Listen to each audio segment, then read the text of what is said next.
अखिलेश जी हमारे साथ दिल्ली से लाइव जुड़ चुके हैं। अखिलेश जी, संजीवनी योजना, महिला सम्मान योजना आम आदमी पार्टी की तरफ से बड़ा दाव चला गया था और इसे माना गया था कि चुनाव के लिहाज से काफी फायदेमंद आम आदमी पार्टी के लिए हो सकता है, लेकिन उससे पहले जो बवाल शुरू हो चुका है इसके बारे में विस्तार से बताइए।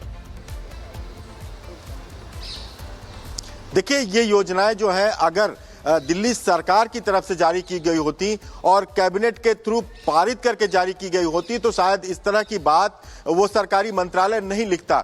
मंत्रालय जो होता है अपनी योजनाओं का प्रचार करता है, उसके पास प्रचार विभाग होता है और जो योजनाएं उनके दायरे में नहीं है, जो योजनाएं सरकार ने उस मंत्रालय ने नहीं शुरू की है, अगर उसके बारे में कोई र्यूमर होता है तो वो लोगों को आगाह करता है। और स्वास्थ्य मंत्रालय ने यही किया है, क्योंकि आपको पता होगा कि आयुष्मान भारत योजना जो पूरे देश में लागू है केंद्र सरकार की, वो दिल्ली और पश्चिम बंगाल में लागू नहीं है। और इस बात को लेकर कि दिल्ली में लागू कराया जाए, कई लोग अदालत तक जा चुके हैं और केजरीवाल सरकार ये कहती है कि आयुष्मान योजना से ज्यादा हम लोगों को दूसरे तरह से स्वास्थ्य लाभ दे रहे हैं। लेकिन ये जो योजना है संजीवनी योजना, ये एक पार्टी की तरफ से जारी की गई। आपने देखा होगा कि पार्टी कार्यालय से जारी किया गया। सरकार का जो फॉर्मेट है, सरकार का जो प्रोसेस है कि कोई योजना जारी करने का, वो पहले कैबिनेट में पास होता है, वो उसमें उसके बाद उसको सरकारी तौर पर अमली जामा पहनाया जाता है, उसकी एक डेट होती है कि फला तारीख से लागू होगी।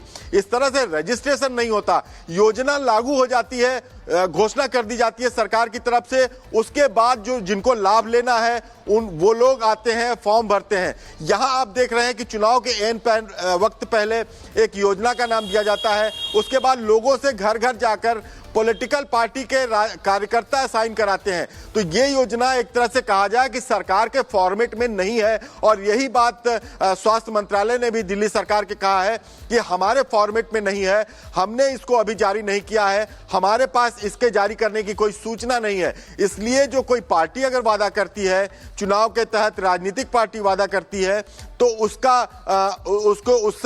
सरकार से कोई मतलब नहीं है। ये सरकार के अधिकारियों का कहना है जो मीडिया में, अखबारों में विज्ञापन देकर उन्होंने लोगों को आगाह किया है। और अगर केजरीवाल सरकार को ये योजना अभी से लागू करनी होती तो बाकायदे सरकार उनकी है, अभी नोटिफिकेशन चुनाव आयोग की आचार संहिता नहीं लगी है, उनको कैबिनेट में पास कराना चाहिए था, उसके बाद उस योजना को लागू करना चाहिए था, सदन के पटल पे रखना चाहिए था, ये प्रक्रिया के तहत आना चाहिए था। लेकिन अभी इसको देखा जाए तो एक तरह से एक राजनीतिक पार्टी का वादा है कि हम महत्वपूर्ण जानकारी आप दे रहे हैं, लेकिन ये हर बार होता है कि जब जब चुनाव नजदीक आता है तो संजीवनी बूटी देने का काम वोटर्स को किया जाता है। लेकिन इसी बीच बीजेपी किस तरीके से आक्रामक हो रही है, शहजाद पूनावाला क्या कुछ कह रहे हैं, वो आम आदमी पार्टी को फ्रॉड क्यों बता रहे हैं, ये सुनवाते हैं।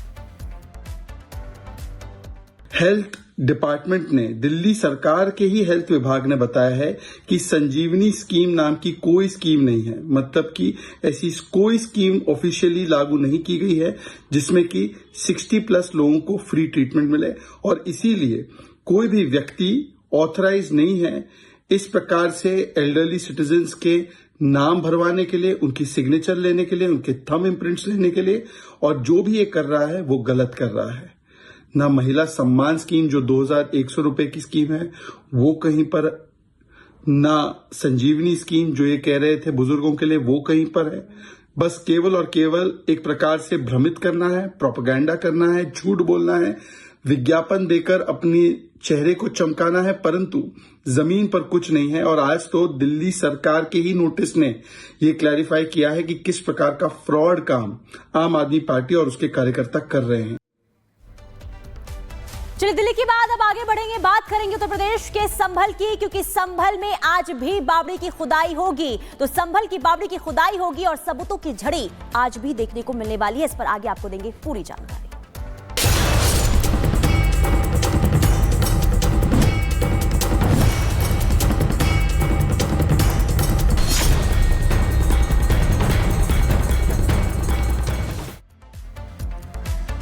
और देखिए इसी बीच बड़ी खबर आपको बता दें, एएसआई की टीम जो है संभल के चंदौसी आज पहुंचेगी, जहां पर 150 साल पुरानी बावड़ी का निरीक्षण किया जाएगा।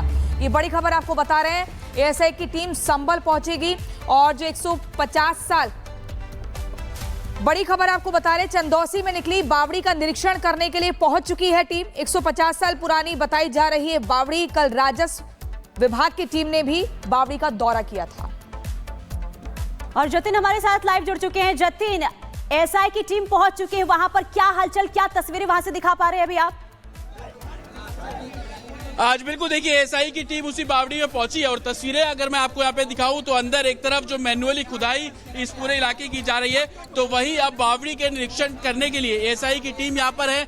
अंदर जाकर इस बावड़ी की जो जांच है वो संभवतः यहाँ पर साफ तौर पर की जा रही है और हर एक तरीके से नक्काशी हो, पुरानी जो प्राचीन पिलर्स हैं उन सभी की जो जांच है वो यहाँ पर की जा रही है। तस्वीरें मैं आपको लगातार यहाँ से दिखा रहा हूँ कि एएसआई के जो अधिकारी यहाँ पर पहुंचे हैं वो बावड़ी के अंदर इस समय यहाँ पर मौजूद है और हर बारीकी से इस पूरे बावड़ी का जो निरीक्षण है वो संभवतः यहाँ पर किया जा रहा है। कितने प्राचीन ये पिलर्स हैं, कितनी प्राचीन ये इमारतें हैं, वो सभी तस्वीरें जो है वो यहाँ पर कैद कर रहे हैं। साथ ही आपको ये भी बता दूं कि एएसआई की जो टीम यहाँ पर पहुंची है वो लगातार इस पूरे इलाके की मैपिंग करना हो, इस पूरे इलाके का जो वीडियो ऑडियो रिकॉर्ड करना हो, हर संभव कोशिश जो है वो यहाँ पर की जा रही है। एक तरफ मैन्युअली इसकी जो खुदाई है वो यहाँ पर की जा रही है, तो दूसरी तरफ अब एएसआई की जो टीम है वो अब यहाँ पर पहुंची है और इस पूरे इलाके का जो निरीक्षण है वो टीम यहाँ पर आपको साफ तौर पर करती हुई नजर आ रही है। मैं अपने विजय आकाश को कहूंगा, आकाश इस तरफ आइए तो आपको तस्वीरें यहाँ से मैं ज्यादा दिखा पाऊंगा। जो टीम यहाँ पर पहुंची थी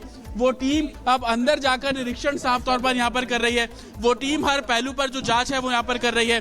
साथ ही अंदर किस तरीके की मिट्टी है, किस तरीके का स्ट्रक्चर है, किस तरीके का कंस्ट्रक्शन है, हर चीज को यहाँ पर बारीकी से जो मापने की कवायद है वो यहाँ पर टीम आपको कर रही है। इस समय हम भी उस बावड़ी के अंदर मौजूद है और अंदर की तस्वीरें लगातार आपको दिखा रहे हैं। जिस दिन पहले दिन बावड़ी खुली थी उस दिन की भी तस्वीरें हमने आपको दिखाई। 2 अधिकारी जो एएसआई के यहाँ पर पहुंचे हैं, क्योंकि बोला जा रहा है कि तकरीबन 150 साल पुरानी ये बावड़ी है और उस बावड़ी की जांच करने के लिए अब एएसआई की टीम है। इस बावड़ी के 3 फ्लोर नीचे होने की जो बात है वो यहाँ पर की जा रही है।